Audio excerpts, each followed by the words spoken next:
ಕನ್ನಡ ಚಿತ್ರರಂಗದ ಪರವಾಗಿ ಮಧ್ಯಸ್ಥಿಕೆಯನ್ನು ವಹಿಸಿಕೊಂಡು ಕಮಲ್ ಹಾಸನ್ ಚಿತ್ರವನ್ನ ಬ್ಯಾನ್ ಮಾಡಬೇಕನ್ನುವಂತ ಒತ್ತಾಯವನ್ನ ಮಾಡ್ತಾ ಇದೀವಿ.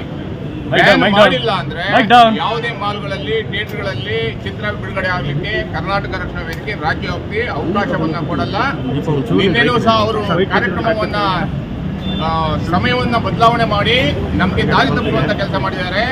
ಇಲ್ಲ ಅಂದ್ರೆ ನಿನ್ನೆನೆ ಅವರಿಗೆ ನಾವು ತಕ್ಕ ಶಾಸ್ತಿಯನ್ನು ಮಾಡ್ತಾ ಇದ್ದೀವಿ. ಈ ನೆಲದಲ್ಲಿ ಬಂದು ಇಲ್ಲಿಯ ಹಣವನ್ನ ಸಂಪಾದನೆ ಮಾಡಿ ದೋಚಿ ಕನ್ನಡ ಚಿತ್ರರಂಗದಲ್ಲಿ ತಮಿಳಲ್ಲಿ ಸೋತಾವಾಗ ಕರ್ನಾಟಕದಲ್ಲಿ ಅವರಿಗೆ ಹೆಸರನ್ನ ಮಾಡಿಕೊಟ್ಟು ಅವ್ರಿಗೆ ಜೀವನವನ್ನ ಕೊಟ್ಟು ಇವತ್ತು ಕನ್ನಡಿಗರ ಮೇಲೆ ದಾಳಿ ಮಾಡ್ತಾ ಇರೋದನ್ನ ಕರ್ನಾಟಕ ರಕ್ಷಣಾ ವೇದಿಕೆ ಯಾವತ್ತೂ ಸಹ ಕನ್ನಡಿಗರು ಸಹ ಕೈಕಟ್ಟಿ ಕೂತ್ಕೊಳ್ಳಲ್ಲ ಅನ್ನುವಂಥ ಎಚ್ಚರಿಕೆಯನ್ನು ಕೊಡ್ತಾ ಇದ್ದೀವಿ.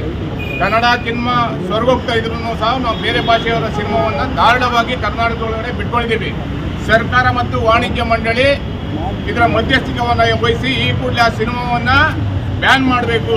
ಯಾವುದೇ ಕಾರಣಕ್ಕೂ ಅವನು ಬೇಷರತ್ತಾಗಿ ಕ್ಷಮೆ ಕೇಳಬೇಕು ಕನ್ನಡಿಗರ ಹತ್ರ. ಯಾಕೆ ನಮ್ಮನ್ನ ಬೇರೆ ಭಾಷೆಗಳ ಜೊತೆ ಹೋಲಿಸ್ತೀರಾ? ಕನ್ನಡಿಗರು ನಿಮ್ಗೇನಾದ್ರು ದ್ರೋಹ ಮಾಡಿದಾರ? ಇಲ್ಲೇ ಸಂಪಾದನೆ ಮಾಡ್ತೀರಾ? ಇಲ್ಲೇ ಕರ್ನಾಟಕದಲ್ಲಿ ನಿಮ್ಗಲ್ಲಿ ತಮಿಳ್ ಸಿನಿಮಾ ಓಡದೇ ಇದ್ದವಾಗ ಕನ್ನಡ ಸಿನಿಮಾಕ್ಕೆ ಬೆಂಬಲ ಕೊಟ್ಟು ನಿಮ್ಗೆ ಜೀವನವನ್ನ ಕೊಟ್ಟಂತವರು ಕನ್ನಡಿಗರು. ರಾಜಕೀಯದಲ್ಲಿ ಅಸ್ಥಿರವನ್ನ ಕಂಡುಕೊಂಡಿದ್ದೀರಾ, ಸಿನಿಮಾ ರಂಗದಲ್ಲೂ ಕಂಡುಕೊಂಡಿದ್ದೀರಾ, ವೈಯಕ್ತಿಕ ಜೀವನದಲ್ಲೂ ನಿಮ್ಗೆ ಸ್ಥಿರ ಇಲ್ಲ. ಆದ್ರೆ ಇವತ್ತು ನಮ್ಮ ರಾಜ್ಯದ ಬಗ್ಗೆ, ನಮ್ಮ ಇತಿಹಾಸ 2000 ವರ್ಷಕ್ಕೂ ಅಧಿಕ ಇತಿಹಾಸ ಇರುವಂತ ಕನ್ನಡ ಭಾಷೆ ಬಗ್ಗೆ, ಕನ್ನಡಿಗರ ಬಗ್ಗೆ ರಾಜ್ಕುಮಾರ್ ಅವರ ಸ್ವರೂಪದಲ್ಲಿ ನೋಡ್ತಾ ಇರುವ ಶಿವಣ್ಣವರ ಎದುರುಗಡೆ ನೀವು ಈ ಮಾತನ್ನ ಹೇಳಿದ್ರ ಅಂದ್ರೆ ತಮಿಳುನಾಡಿಗೆ, ನಮಗೆ ಕರ್ನಾಟಕಕ್ಕೆ ಇದನ್ನ ನಾವು ಉಗ್ರವಾಗಿ ಕೇಳಬೇಕಾಗುತ್ತೆ. ಎಚ್ಚರಿಕೆಯನ್ನು ಕೊಡ್ತಾ ಇದ್ದೀವಿ. ಈ ಕೂಡಲೇ ಕ್ಷಮೆಯನ್ನ ಕೇಳಬೇಕು ಅನ್ನೋ ಒತ್ತಾಯವನ್ನ ಮಾಡ್ತಾ ಇದ್ದೀವಿ. ಈ ಹೋರಾಟದ್ದು ಸದ್ದಿಲ್ಲದೆ ಮುಗ್ದೋಯ್ತು, ಈ ಕಥೆನೂ ಹಂಗೆ ಆಗುತ್ತೆ.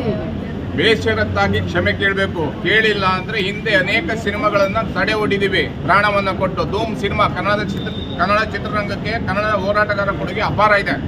ಧೂಮ್ ಸಿನಿಮಾ ಬಂದಾವಾಗ ಶರ್ವಾಸವನ್ನ ಅನುಭವಿಸಿ ಕೈ ಕಾಲುಗಳನ್ನೆಲ್ಲ ಪೊಲೀಸರು ಲಾಠಿ ತಿನ್ಕೊಂಡು ಹೋರಾಟವನ್ನ ಮಾಡಿರುವಂತಹ ಸಂಘಟನೆ ಕರ್ನಾಟಕ ರಕ್ಷಣಾ ವೇದಿಕೆ. ಇವತ್ತು ಎಚ್ಚರಿಕೆಯನ್ನ ಕೊಡ್ತಾ ಇದ್ದೀವಿ. ಈ ಕೂಡಲೇ ಬೇಷರತ್ತಾಗಿ ಕ್ಷಮೆ ಕೇಳಬೇಕು ಕನ್ನಡಿಗರಲ್ಲಿ. ಇಲ್ಲವಾದಲ್ಲಿ ಯಾವುದೇ ಚಿತ್ರಮಂದಿರದಲ್ಲಿ ಮಾಲ್ಗಳಲ್ಲಿ ಬಿಡ್ಲಿಕ್ಕೆ ಕರ್ನಾಟಕ ರಕ್ಷಣಾ ವೇದಿಕೆ ಅವಕಾಶ ಕೊಡಲ್ಲ. ಎಲ್ಲಾ ಜಿಲ್ಲಾ ಮಟ್ಟದಲ್ಲೂ ಹೋರಾಟವನ್ನ ಪ್ರಾರಂಭ ಮಾಡಿ. ಬೆಂಗಳೂರಲ್ಲಿ ಬಂದು ಕ್ಷಮೆ ಕೇಳಬೇಕು. ವಾಣಿಜ್ಯ ಮಂಡಳಿ ಇದೆ, ಇಲ್ಲಿ ಅಧ್ಯಕ್ಷರು ಇದ್ದಾರೆ, ಸರ್ಕಾರ ಇದೆ, ಸಾಹಿತ್ಯ ಪರಿಷತ್ ಇದೆ, ಅಭಿವೃದ್ಧಿ ಪ್ರಾಧಿಕಾರ ಇದ್ದಾರೆ.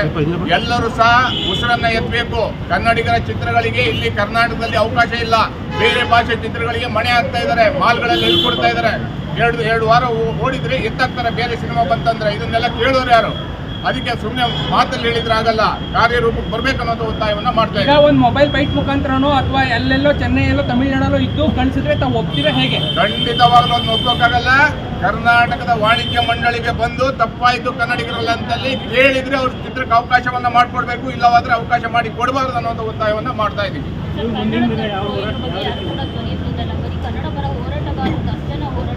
ಈಗ ನಮ್ಮ ನಟರೆಲ್ಲ ಪ್ಯಾನ್ ಇಂಡಿಯಾ ಮೂಡಲ್ಲಿದ್ದಾರೆ, ಇನ್ನು ಈಚೆ ಬಂದಿಲ್ಲ. ಅವರಲ್ಲಿ ಹೋಗ್ಬೇಕನ್ನುವಂಥ ಚಿಂತೆ ಇರ್ಬೋದು. ನಮ್ಗೆ ಯಾವುದೇ ಚಿಂತೆ ಇಲ್ಲ. ಯಾರೇ ಬಂದರೂ ನಾವು ಅದನ್ನ ಕನ್ನಡದ ವಿರುದ್ಧ ಮಾತಾಡಿದರೆ ಅನೇಕ ಜನರಿಗೆ ಪಾಠವನ್ನು ಕಲಿಸಿದ್ದೀವಿ. ಇವತ್ತು ಸಹ ಪಾಠವನ್ನು ಕಲಿಸುವಂಥ ಕೆಲಸ ಮಾಡ್ತಾ ಇದ್ದೀವಿ. ಹಿಂದೆ ರಜನಿಕಾಂತ್ ಅವರು ಕಾವೇರಿ ವಿಷಯದಲ್ಲಿ ಮಾತಾಡಿದವಾಗ ರಜನಿಕಾಂತ್ ಅವರು ತಪ್ಪಾಯ್ತು ಅಂತ ಕೇಳಿದ ಮೇಲೆ ಅವ್ರ ಸಿನಿಮಾಕ್ಕೆ ಅವಕಾಶವನ್ನು ಮಾಡಿಕೊಟ್ಟಿರುವಂಥ ಸಂಘಟನೆ ಕರ್ನಾಟಕ ರಕ್ಷಣಾ ವೇದಿಕೆ. ಇವತ್ತು ಸಹ ಕಮಲ್ ಹಾಸನ್ ಅವರಿಗೆ ಎಚ್ಚರಿಕೆಯನ್ನು ಕೊಡ್ತಾ ಇದ್ದೀವಿ. ನೀವು ಬೇರೆ ಭಾಷೆಗಳ ಜೊತೆ ನಮ್ಮನ್ನು ಹೊಂದಾಣಿಕೆ ಮಾಡಬೇಡಿ. ಇಲ್ಲಿ ಬಂದಿರಾ, ಊಟ ಮಾಡ್ಕೊಂತೀರಾ, ಹೋಗಿ ಬಾಯಿ ಮುಚ್ಕೊಂಡು. ಅದೇ ನಮ್ಮ ಎಚ್ಚರಿಕೆ. VR ಅಂತ ಡಿಸ್ಟ್ರಿಬ್ಯೂಟರ್ ಮಾಡ್ತಿರೋದು ಇಲ್ಲಿ ಆಗಲಿ ಯಾರೇ ಆಗಲಿ ಅಲ್ಲೂ ಸಹ ಹೋಗ್ತೀವಿ.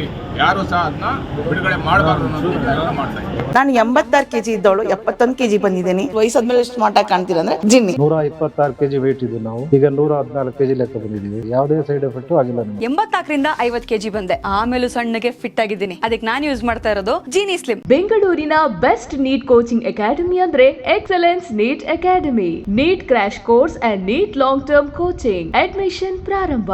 ಈ ಕೂಡಲೇ ಸಂಪರ್ಕಿಸಿ.